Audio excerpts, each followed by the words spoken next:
Hi, Sea Stars. Miss Castro here. I miss you guys, and I hope you're having fun. I found a great book that will be interesting to read to you guys for social studies.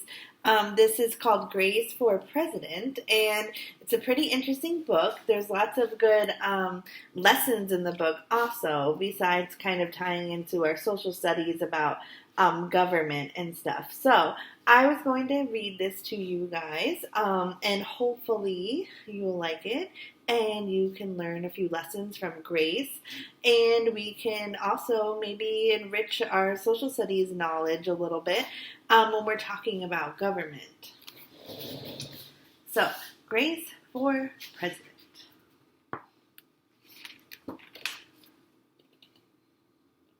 These are some photos of some of our fellow presidents.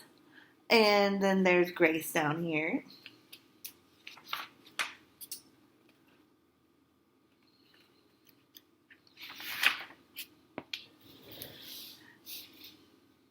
One morning in September, Mrs. Barrington rolled out a big poster with all of the president's pictures on it. Grace Campbell could not believe her eyes. Where are the girls?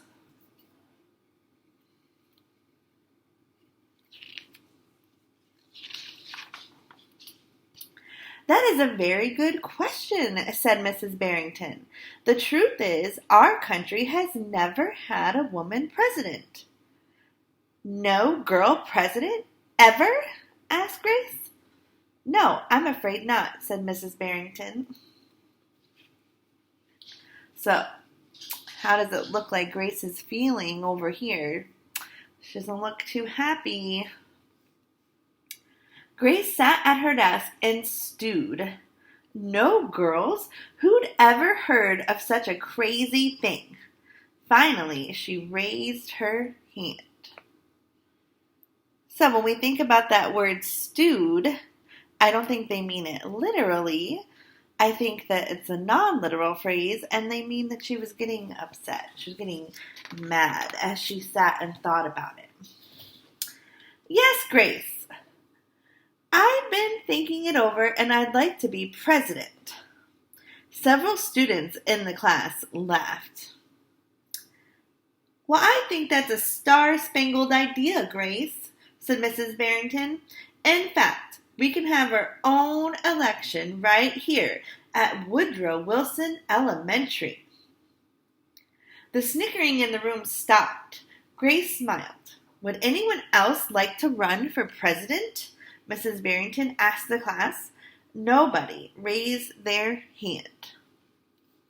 Becoming president was going to be easy, Grace thought.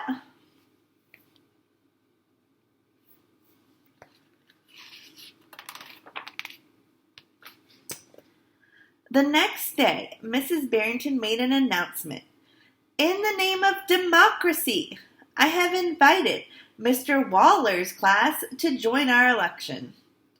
Their class has nominated Thomas Cobb to be their presidential candidate. So, you guys have heard that word democracy in our social studies lesson. So, in a democracy, we have to vote, okay? So, their class voted Thomas to be their candidate. And Grace is going to be Mrs. Barrington's candidate. So, now there's two candidates running in the election. Grace's heart sank. Thomas was the school spelling bee champion. His experiments always took a blue ribbon at the science fair. And he was captain of the soccer team. Becoming president wasn't going to be easy after all, Grace thought. So if we look here, she might be thinking a little bit differently now. See, she's thinking about Thomas and all his great things he's done, and she's getting a little nervous or worried. So, let's see what happens. Oh, there's a nice map. The teacher put the names of all 50 states and the District of Columbia into a hat. Everyone except for Grace and Thomas got to choose a state. I'm Texas, said Anthony. I'm New Hampshire, said Rose. I'm Michigan, said Robbie. What does the number 17 mean? Each state is assigned a number of electoral votes. That number is determined by how many people live in that state, said Mrs. Barrington. Each of you will be a representative for your state. Altogether, our country has 538 electoral votes, Mr. Waller explained. On election day, the candidate who receives 270 electoral votes or more wins the election. Why 270? Asked Rose. That's more than half of all the electoral votes, Mr. Waller said. Becoming president really wasn't going to be easy, Grace thought. So we have electoral votes too. So each state gets a different number of electoral votes. And when the state chooses their candidate, that's who gets all those points from that state. So, for example, if if Maine voted for Grace, then Grace would get 4 electoral votes. Okay, so some states have more. If we look at Texas, we can see they have 34 electoral votes, which is a lot. So a lot of presidents go to these bigger states and try to get their votes so that they get all those electoral votes when it comes to election day.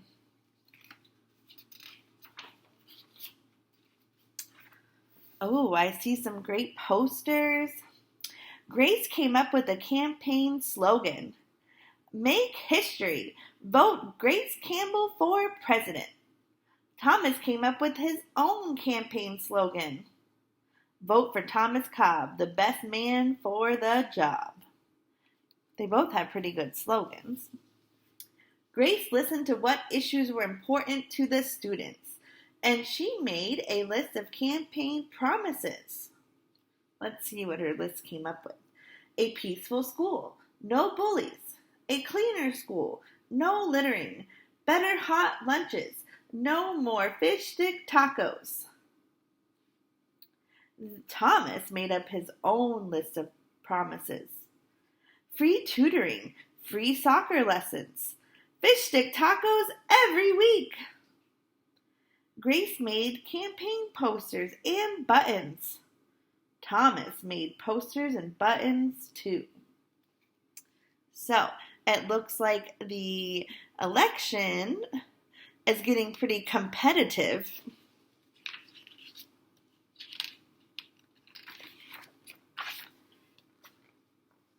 Each week, the teacher set aside time for the candidates to meet with their constituents. So their constituents are their voters, the people that might vote for them. So here's all Grace's posters. She's speaking to the people around her. Polls were taken. Voters were making their choices.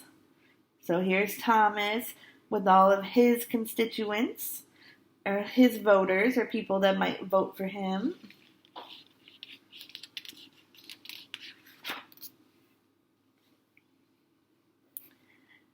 At recess, she gave speeches. Grace continued to campaign. During lunch, she handed out free cupcakes.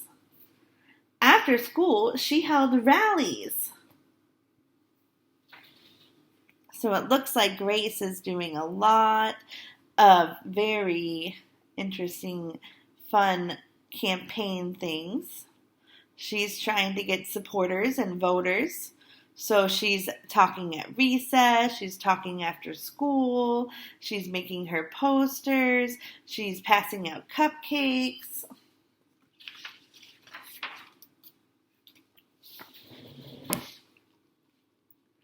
Meanwhile, Thomas wasn't worried.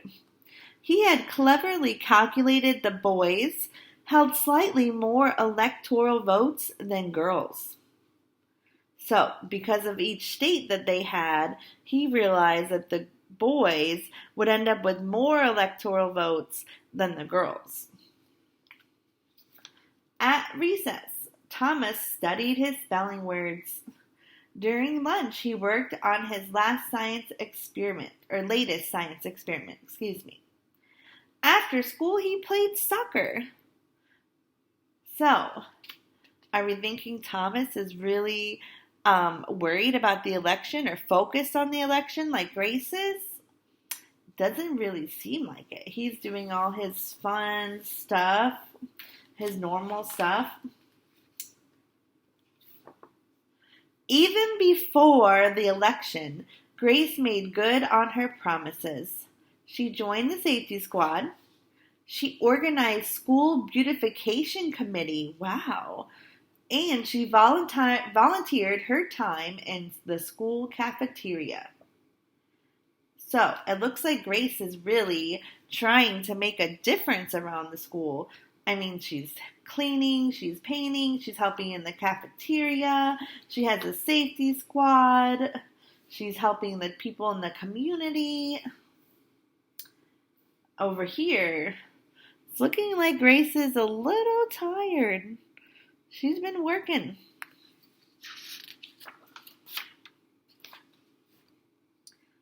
Special election. In early November, Woodrow Wilson Elementary hosted a special election day assembly. Grace and Thomas took their places on stage as the school band began to play. Henry was the first representative to approach the microphone. The Yellowhammer state of Alabama cast its 9 electoral votes for Thomas Cobb. Fletcher said, the last frontier state of Alaska cast its 3 electoral votes for the best man for the job, Thomas Cobb. Hannah called out, the Grand Canyon state of Arizona cast its 10 electoral votes for Grace Campbell. And so it went. State after state after state cast their electoral votes. The scoreboard in the gymnasium kept track of the totals.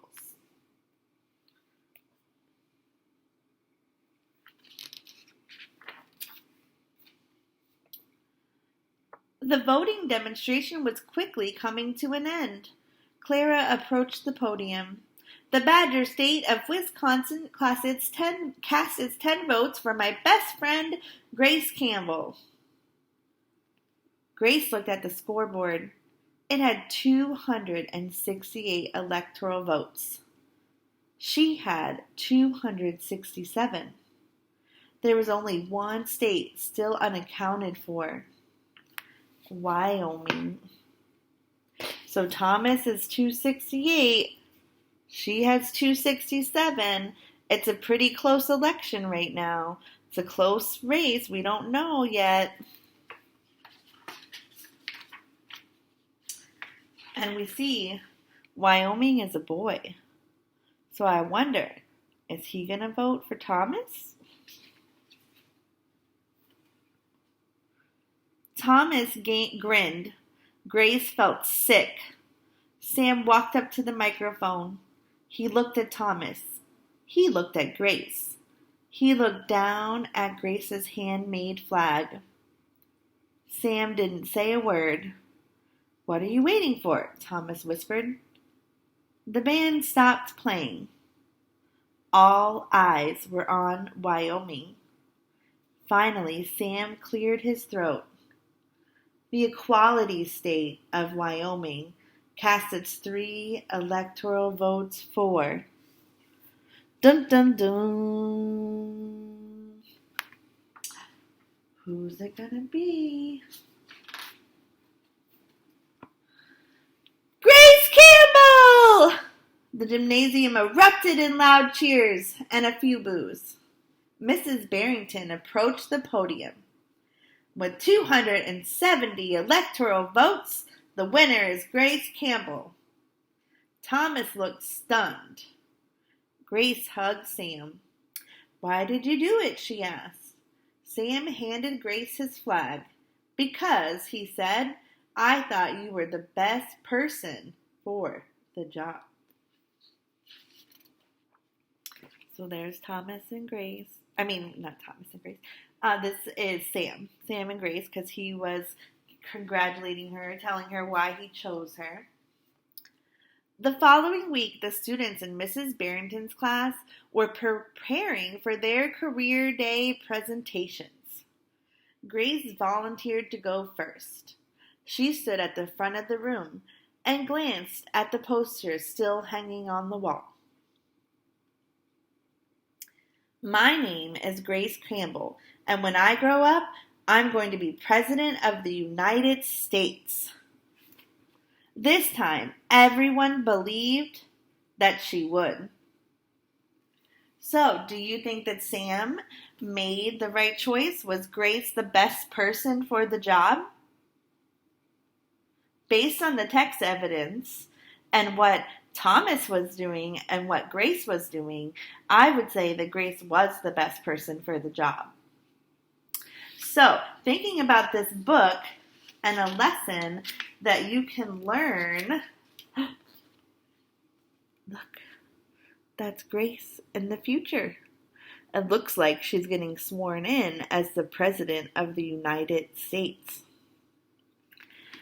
So, with this book, I think that we can learn a lot from Grace. I think that we can learn some about how she was determined. She was brave. She faced her fears. She got up in front of everybody. She went out and did what she thought was right. She went for president. She campaigned. She made the school better. She thought of things that the students would want. She listened to the students. So when we think about this book, we can think about a lot of things. The lesson that Grace learns about hard work pays off, and that even though it looked like Thomas might win because he had a lot of popularity with the boys, he actually didn't win, because in the end, somebody noticed all of her hard work, okay? So boys and girls, if you are determined and focused, your hard work can pay off too, okay? And I also like the idea that this tied into your social studies and with elections and the democracy and our voting. So I thought it was a pretty interesting book. Grace seems like a pretty good role model for all of us, okay? And we can see that, she didn't let things get her down. Even though when it seemed like she might not win, she kept on going. She persevered, okay? And that was one of our character traits too. So this is a great book. I found it and I said, I gotta read this to them on our YouTube channel. So I miss you guys, and I hope you're keeping up with your reading and doing your reading logs, and I will see you soon.